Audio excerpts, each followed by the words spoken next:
Ladies and gentlemen, federal workers and injured federal workers, Riverdale Wellness proudly presents to you the Injured Federal Workers Podcast.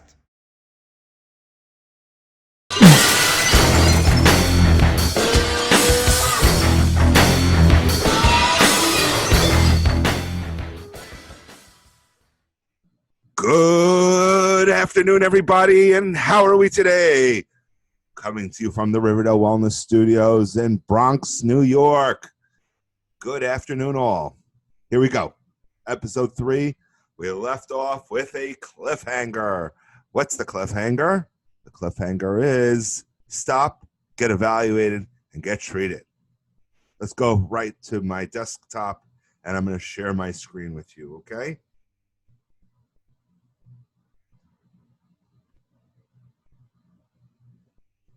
Here we go. So, Department of Labor, dol.gov, has the forms, the titles, okay? Forms, print them up, and all the rest. And you got to read them, okay? I know it's difficult. I know there's a lot here. So you're counting on me to give you that information. It's my pleasure. Let's begin, okay?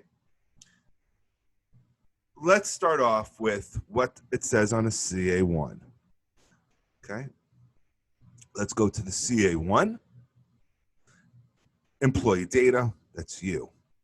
Description of injury, that's also you, where you're going to discuss what happened.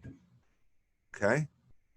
Description of the data, the date, the time, all the rest. Okay. Notice there's a date, time for this. Okay. What caused it to happen? Do you want COP, continuation of pay? I think we've mentioned all that stuff already, correct? Okay. Do you have a witness statement? Remember, we spoke about that. It's part of fact of injury. Did the events actually occur? You don't want to put yourself in doubt if the events occurred if you don't have a witness. Supervisor says their thing. Let's see what it's to say here. Was it during the performance of duty? Was injury caused by employees' willful misconduct? Oh, okay. Supervisor signs, dates, and all the rest. Okay. Now, here's your receipt of notice. Let's go to a CA2. But before we go to a CA2, what I want to do is stop right here. Right? Stop. Get evaluated. Get treated, right? So here, what are we going to do? We're going to stop. We're going to understand now what a CA2 is, okay? So this is under the United States Department of Labor's website, right? dol.gov, under the frequently asked questions. Let's read. I was injured on the job. How do I file a claim? First one, people. First one. You need to complete either Form CA1, Federal Employees Notice of Traumatic Injury and Claim for Continuation of Pay, or CA2, Notice of Occupational Disease and Claim for Compensation. So what's a traumatic injury? A traumatic injury is one that can be pinpointed to have occurred during one particular work shift, falling down the steps, for example. An occupational disease claim is a medical condition that's developed due to work performed over more than one work shift. So let's go back to the CA1.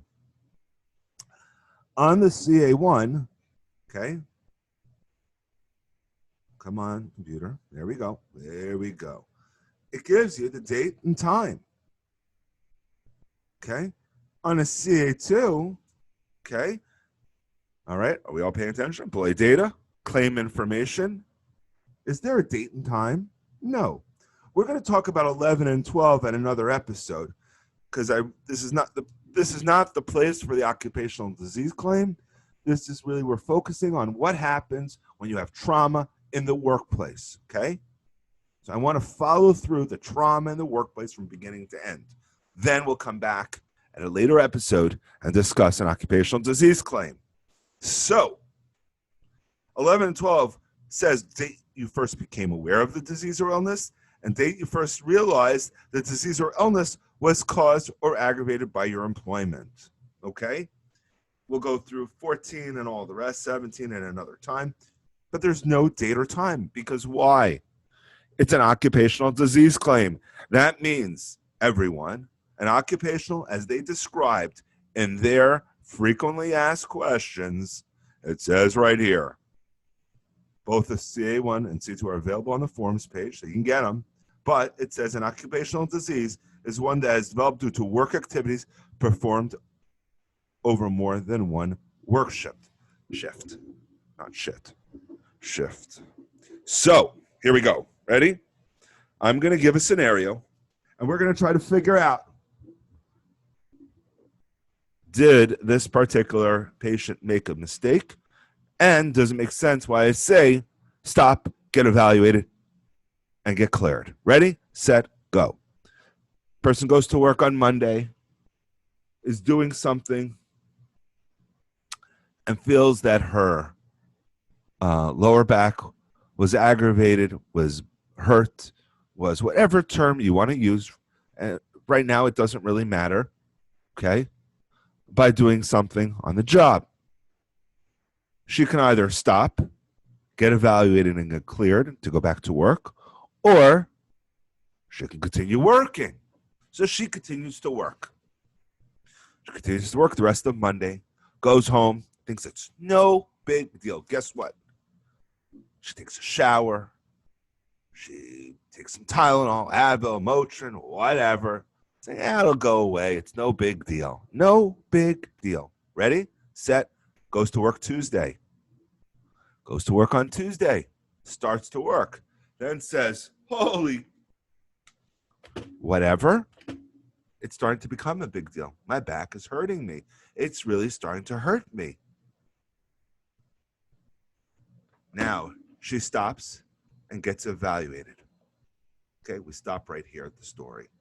Which form does this person fill out? A CA1, where on Monday it was bothering her, or is she filling out a CA2? Remember what I said just before. We read this in the forms right here.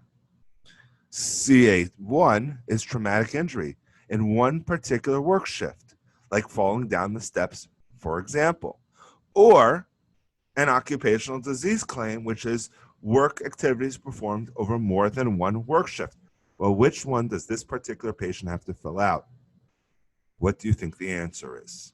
Happens to be she has to fill out a CA2. Now, on a CA1, what did we notice on a CA1? There's an opportunity for continuation of pay. On a CA2, is there an opportunity for continuation of pay? Let's look and see. And you tell me which form and how she should have handled it. Wow, there's no COP. Goes right to the signature. So, my audience out there, what are you going to do? What are you going to do? Fill out a CA1 or fill out a CA2? Which one? Okay.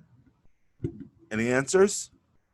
You're going to fill out a CA2 in this particular person's story, but hopefully you'll have learned from it. And instead, on Monday, stop, get evaluated, and then get cleared. Okay?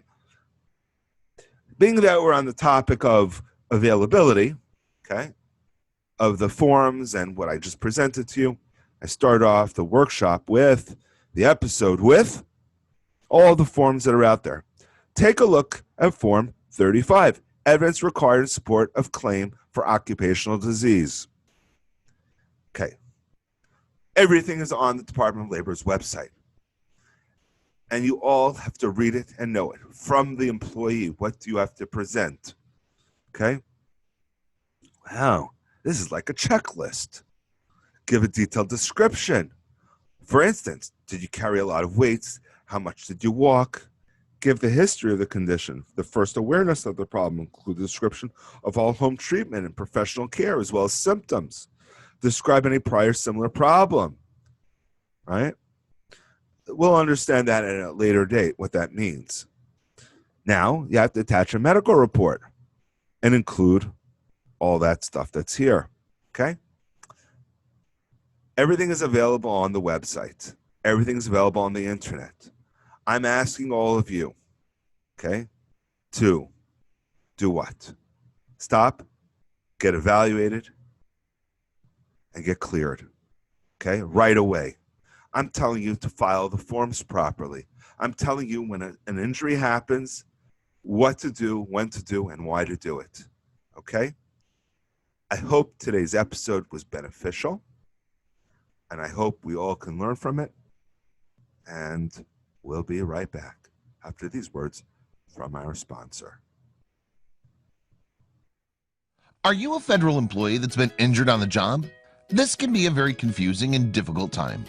We can help. Do you know that you have certain rights? Do you know what you need to do in order to receive all your medical benefits? Do you know what questions to ask your doctor to make sure your injury claim will be accepted? Do you know what forms must be filled out and when? Do you know when you should return to work? Has your injury claim already been denied? The federal workers' compensation process can be a very confusing and difficult process if you or your doctor do not know what to do. Thousands of federal workers are injured every year, but not all of them get their full medical care or the federal workers' compensation benefits that they deserve. Don't make their mistake and have your case and your benefits denied. We at Silver Wellness Center are approved federal workers' compensation doctors. We know the DOL process and can help answer your questions. We not only help our patients recover from their injuries by providing excellent one-on-one care, but also work with medical doctors and attorneys to help get your injury claim approved, in addition to all your rights afforded to you by the DOL. Call the Silver Wellness Center today at 410-298-3100 or visit our website at www.drwarrensilver.com and schedule your no-obligation consultation. Silver Wellness Center, meeting your federal workers' compensation needs. All right. So I just got heckled by a patient, and she said, I never heard of a CA16. Well, guess what? I'm going to show you what a CA16 is. All right. Yep. Let's go share. Here we go. Ready? Here we go with the CA16. Ready? Here's the CA16. It says authorization to examine and to treat. Your supervisor fills all this in. Signature of authorizing official, day and time. And the CA20 is the second half of it, where they basically get you to have the attending physician's report. Okay? So I showed it to you. It's here. It says at the bottom, CA16, page 6. Hi, Bridget. You can go by. Okay. Authorization, name, description of the injury. Right? You have to fill in all this stuff here. Furnish office or hospital treatment as medically necessary for the effects of the injury. There is doubt whether the employee's condition is caused by an injury sustained in the performance of duty. Right? So you're going to check that off. Okay. So what did we learn? We learned there are forms out there for CA16 to help you get authorized and treated. You get a copy of that. Why? So you can see whether or not your supervisor is going to contest it or not. Okay? That's the lesson to be learned from today's additional question. Thank you for the people in the gym. Are you suffering because you got hurt on the job? Are you struggling to find a doctor who knows how to navigate DOL and OWCP paperwork?